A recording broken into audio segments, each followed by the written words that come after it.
Hi, I'm Anne Millage, Content Director at the IIA. Welcome to the All Things Internal Audit podcast.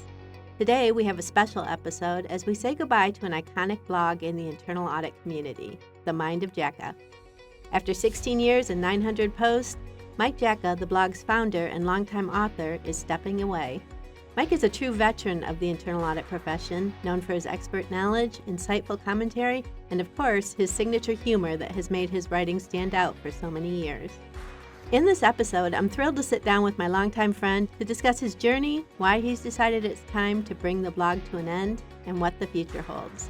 So grab your headphones and join us as we dive into a conversation about Mike's incredible blog adventure, filled with wisdom, laughs, and of course, some great stories from the world of internal auditing.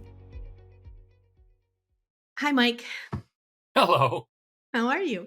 Doing fine. How are you, Anne? I'm fine. I was trying to remember how long we've known each other. I seriously don't remember the first time we met. Do you? I know it was before you were married because at one point I got an edit on, I believe, a blog post or an article.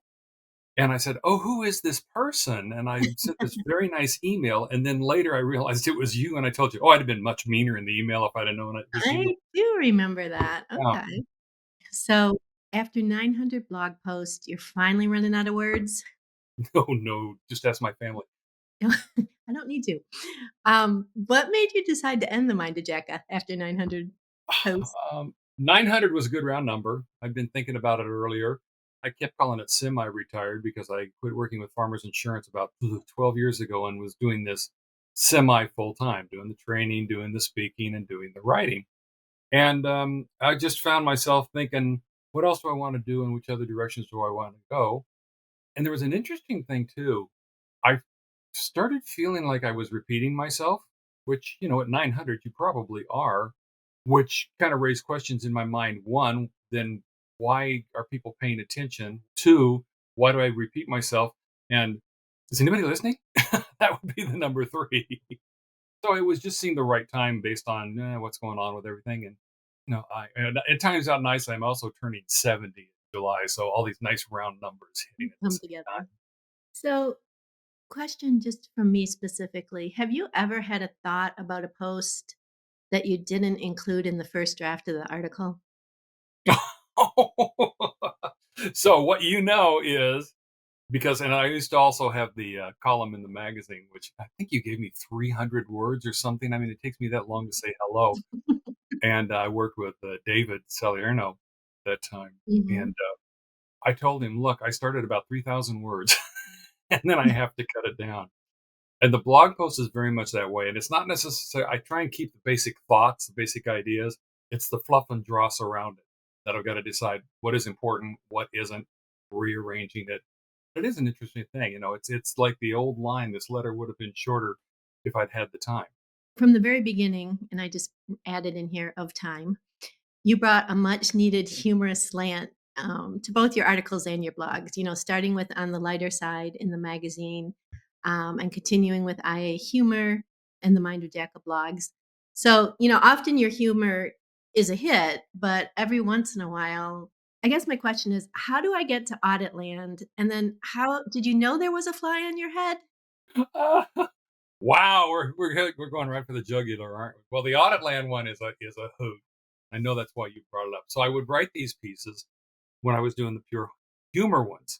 And I'll go back to one of the other comments. When we first talked about this, I submitted 3 different ideas to the committee to see if they thought it was worth it. One person wrote back, "These two are funny, but this one's insulting." Somebody else wrote back and said, "Well, this first one is insulting, and the next two are funny." Next person said, "None of them are funny," and the last person said, "They're all hilarious." And I think I talked to you at that point and said, "Get ready. This will be the response. You're seeing the range of it." And so I'm going to sidetrack from yours. One of my favorites was I did auditing carols, Christmas carols that were Mhm. auditing based. And we got a couple of people who said, "Oh, they're just reinforcing the stereotypes of the horror." And it's like, that's the humor, folks. That's the part that's supposed to be funny. Again, if the profession takes itself too seriously, it's in as much trouble as anything.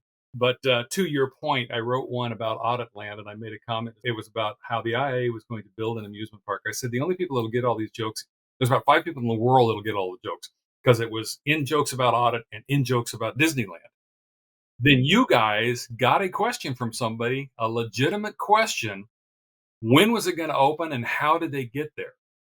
And you fired that to me and said, "Can you come up with a response for them?" Expertly, expertly dodging the issue. And so I wrote back, I really appreciate when people understand the humor and, come, kind of trying to give them the benefit of the doubt on it. And I believe a year later, the gentleman was on a tour and actually, again, legitimately asked you guys what was going on with Audit. Yeah. Yeah. You taking you seriously. And you have to explain the fly. I'm sorry, that was you. Well, I think, your column was so unique. You're so unique, to anything else that's in the magazine. We had to add something special to it. And the fly on the head to us was just funny and, was just the right touch. But I, we and I, did. I thought it was hilarious. And, it's one of those where people would go, "Why a fly?" And it's almost like, well, if you have to ask it, you don't Yeah. get it. So yeah, and we got a question from somebody who read it, who said, "Do you know he has a fly on his head?" So then when I was my last day on the committee, you guys had a nice cake with my picture and a fly on its head. I remember that, yeah. One of the most popular posts that you did, it was actually recently, was "Get off my lawn." Um, Popular being a relative term. The one that was most viewed and commented on, is that a better way to put that? yeah. Well, no, I think it was, yeah, that's a better way to put it, but people really, got into it and wanted to comment on it, and it even spawned a follow-up Mhm. post by someone else. So, um, yeah, it received 48 comments, a lot of conversation. You were saying, like a grumpy old man, "Get off my lawn," that remote auditing does not work, and people had a lot of opinions about that. Why do you think this one created such a sensation? Well, for one, I did take the pendulum all the way over. Very often I try and take, both sides of the story a little bit like that. And this one, I just went all the way with it. And kind of the way I feel about it too. So I think that's why. So that people were more active about what they were seeing. And some liked it, a lot didn't like it. And in my mind, I don't know, that whole discussion of working from home, as you may know, some people may know, you try and raise your kids right, but my son became an internal auditor. So what can you do? And he and I, again, this weekend, we're having this very discussion about how do you work from home if you're an internal auditor? How do you do it part time? And because right now you're seeing more and more companies trying to bring people back in. Okay, that's a tough shift for people who are suddenly used to the other way of doing it. All saying that at the end of the conversation with my son, I said, I've got to be honest with you. I don't know. I've never had to work in it. I just know what worked for me. And so I think again that it is an active discussion going on right now, and I think that's why people jumped on it. It's something a lot of people have very well, based on my son, they are very serious about their feelings on that subject. Did you say, is your son working from home, or He is currently 3 days in the office and 2 days at home. So, it's hybrid like most people are. I don't even like hybrid, but again, I'm an old man. What can I say? I what I grew up in, grew up in internal audit with Farmers Insurance. We were in the office, and everybody was in the office. But we had a very, I'll go with popular internal audit department. People would just come and talk to us. That doesn't happen if you're not sitting at your desk. People don't call up and say, "Hey, let's have a Zoom call and just chat." When you walk into somebody's office and well, okay, so I had a meeting with somebody recently with the city council, and I went in, and the first thing I noticed on the side there was a shovel, but it had a guitar neck as the handle. Instantly started to say, "What's going? What it is? It was from the groundbreaking, I think of a Gibson or Fender, I can't remember, factory in town." Well, that's the kind of thing that happens when you're in person, not on the phone. You start saying, "Oh, what's that? Hey, let's talk," and you're starting to make connections, which is so fundamental to the success of any internal audit department. So you got me going. It doesn't take much. now we get people Oh, writing well. in about this. So we've mentioned a couple of your popular ones or most commented on ones. What are the ones that are your favorites and why? A few of them, just a few of Yeah, them. I know. I'll be honest with you. I that's an off the top of the head. I cannot think of anything. I like when I'm done, and my final run through on these things is to read them out loud. Just a habit I picked up a long time ago. And when I'm done, if I get to that last line and I go, "Yeah, that was it," then I've done what I like. The lawn one was great just because of the discussion it had. I like any of the humor ones I threw in there because that's just me. Haven't written many of those in a very long time. but those can be hilarious. I just have so much fun writing them.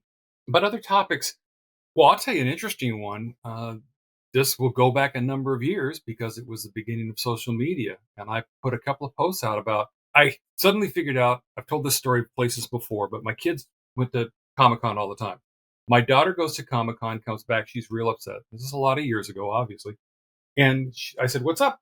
She goes, "Well, Warner Brothers had this thing. And if you were following them on one of the, it may have even been before Twitter, then if you went to this room, you got a bunch of swag." And she didn't realize it.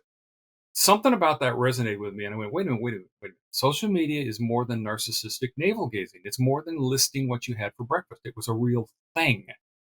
And so I actually did 2 or 3 posts on the subject, just because it was brand new. Nobody else was doing it. It turned out Farmers Insurance, I think, was one of the first audit departments to do a full social media audit within the organization because we got the jump on it.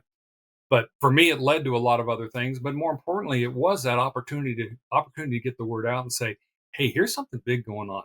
Pay attention." And as we all know now, it was a big thing. I just lucked into it from the get go. And the other part was I did do training on it. The interesting thing about doing that training was I told people, "Look, I'm not going to be able to tell you that much, but you're still going to know more than 99% of the people in your company."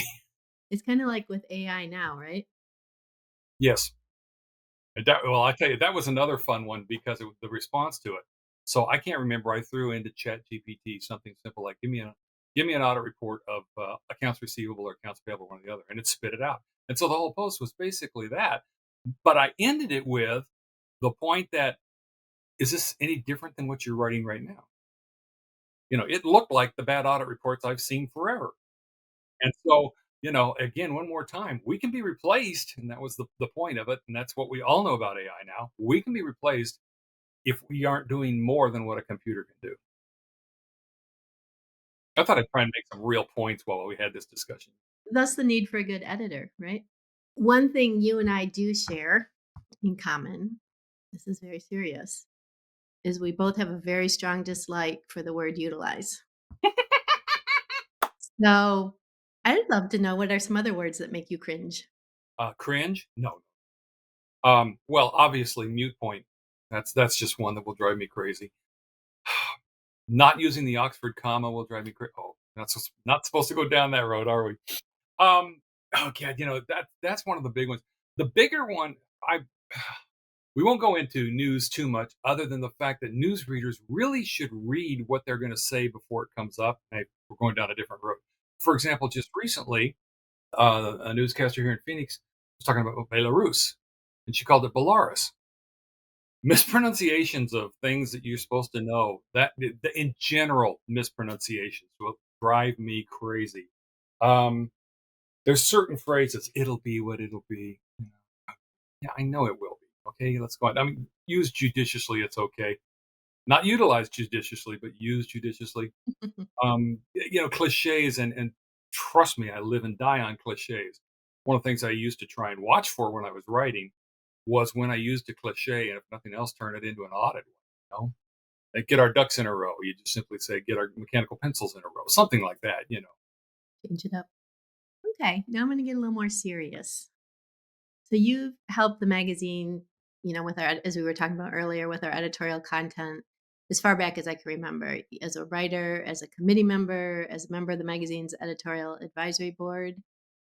What first drew you, I guess, to the IIA and to the magazine specifically, into its committees? Just the love of writing, or was there? Well, we'll start with the IIA, and just so everybody knows how long ago we're talking, I started working in internal audit in '83, and at Farmers we were getting the magazine, so I was seeing the magazine, and I saw the certification, and so I actually was one of the first people in Farmers Insurance, not the first, but one of the first to get the designation by taking the test.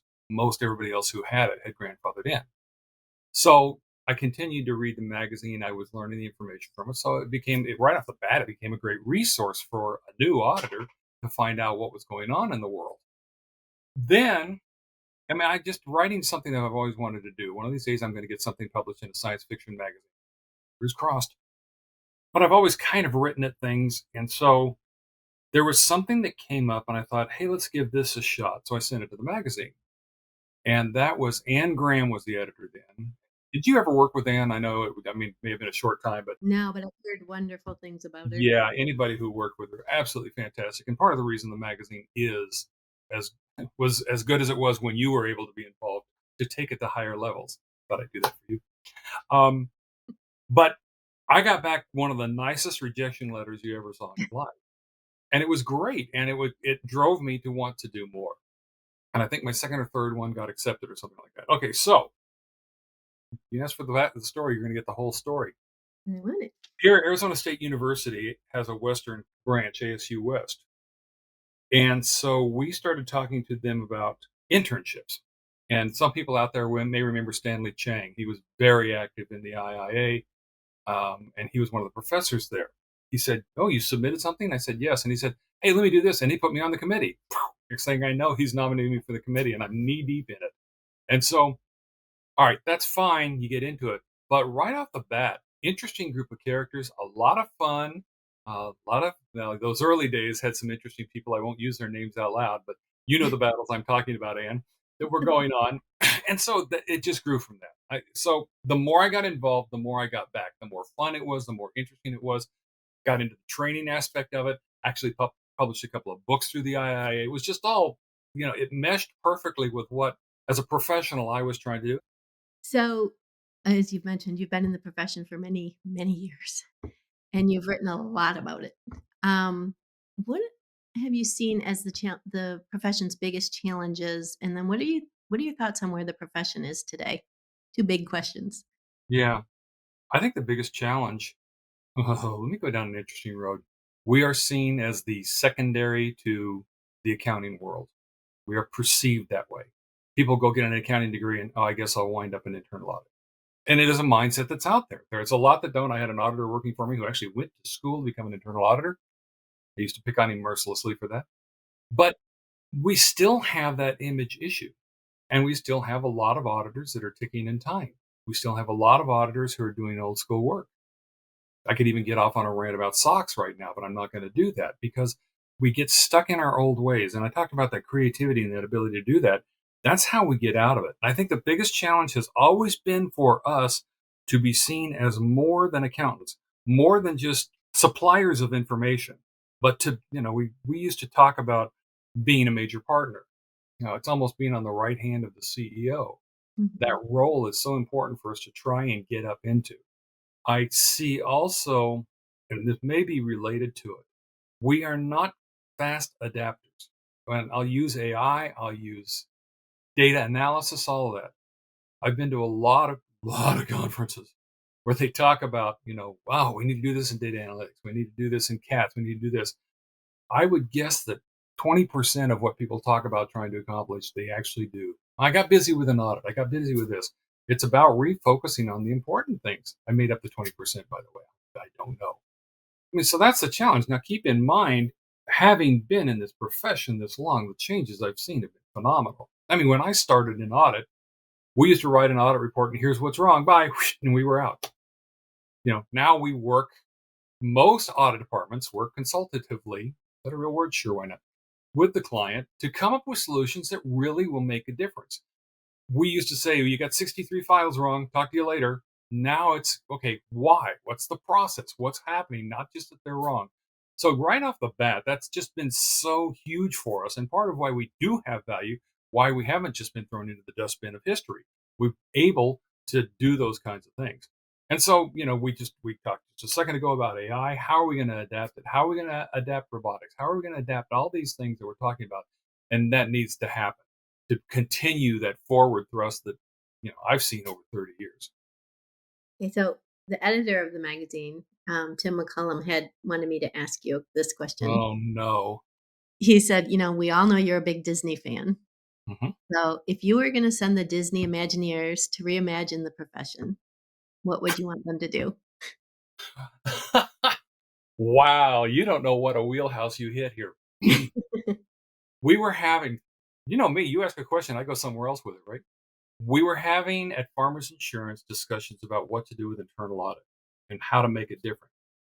And I was on the shuttle at LAX, and any of you have been to LAX, you know how exciting that can be. And a bus went by that was a Disney bus. And I thought, man, that would be fun. And then suddenly it hit me. How do we make working with internal audit like Disneyland? And that became the thrust of all our meetings. We had 10 regional offices. We had separate meetings. We went out and visited them all. And that was the thrust of our conversation. How do we make it like going to Disneyland? What would Imagineers do with it? Well, first off, they'd probably come up with an audio animatronic CAE. But besides that, um, I think that's where they would focus. Disney is about experience, and it's about immersive experience. You take Disneyland, you walk past the berm and suddenly you're immersed. You're not in the world, you're on Main Street, or you're in Tomorrowland, or you're in whatever one. The rides are very immersive. You go on the new Star Wars rides, you are in the middle of it all. Okay, how do we make an immersive experience? They would try and make an immersive experience where people suddenly are in somewhere they want to be. And that again, that speaks to what are internal auditors doing that will make things better and different for the organization. I like to think we came as close as anybody could at Phoenix at the Farmers Audit Department, because once a year we'd have an open house. And by the way, if you give people free food, they will show up. Trust me, even to an internal audit department. But people would come in and they were suddenly in this internal audit department. We had a very weird one, as a little bit like what you can see behind me on the screen here. Oh, I'm sorry, they can't. You can see. And Cluttered, messy. yeah, they became, they were seeing the experience of being a part of internal audit. So the immersive experience is the part. And so I think it's important for audit departments, auditors, anybody.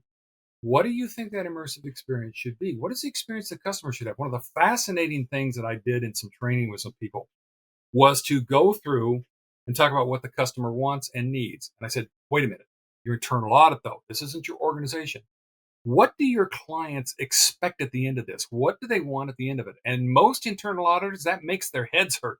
They do not think in terms of what is success to the client other than getting you out of their office. Right. And so, I think that's where it all needs to go. That the audit departments need to spend the time, drop one audit. What was going to happen to the world when you don't do that petty cash audit? Drop that audit and spend the time exploring what you are doing and how the customers care, the clients care, and which direction you need to go to get to that point. And with that, I'll get off my pulpit. Go ahead. That's a great answer. So, what would your advice be for other internal auditors about writing or about following their passions? In the writing aspect of it, I've actually told a couple of the people this about articles, about presenting. Very often you think everybody already knows what you know, and there's a good chance they don't. Or they don't know it the way you do or the spin you have on it. So take a swing at it. Now, I know I'm real big about, I'll just write it and see what happens. And I know a lot of people can't do that. They're better off working with the outline. And I know the magazine will work closely with them if they're given an outline to work from. But ultimately, that's it. You think you got a good idea enough to put together an article and flesh it out and talk about it. I will say that one of the big things that's important for so much of the writing is as much practical as you can get into it.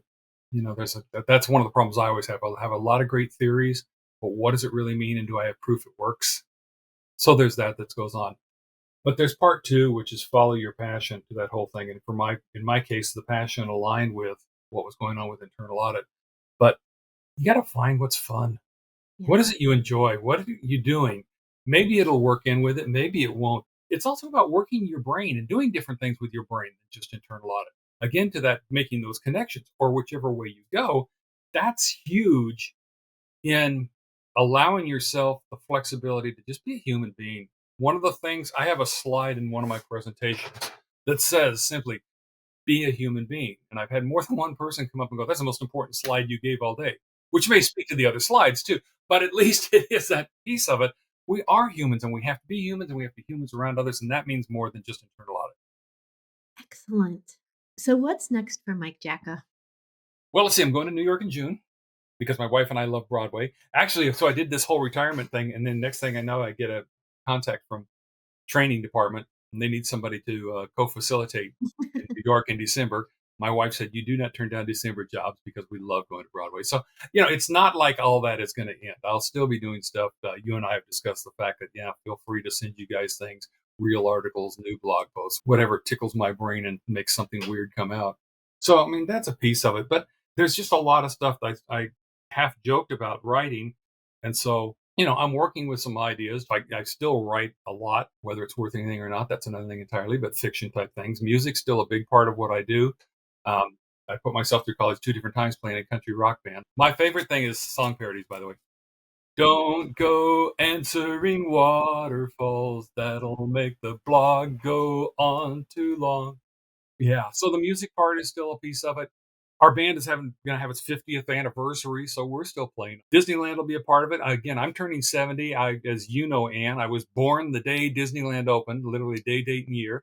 So for my 70th birthday, we'll go to Disneyland's 70th birthday. I still like to travel a lot. I don't know. I'll make it up as I go along. That's been my entire career. Make it up and dumb luck. Thank you very much for talking with me. And seriously, congratulations on 900 blog posts. That's incredible. Yeah, I think I made the comment in the post. How did you get to 900? Well, I started with 899. It was easy. Yeah, that just Um, happens. so I just want to point out readers can read Mike's final blog post titled 900 Posts Now What on internalauditor.org now. Thanks again, Mike. Oh, thank you. It's fun. If you like this podcast, please subscribe and rate us. You can subscribe wherever you get your podcasts. You can also catch other episodes on YouTube or at theiia.org. That's THEIIA.org.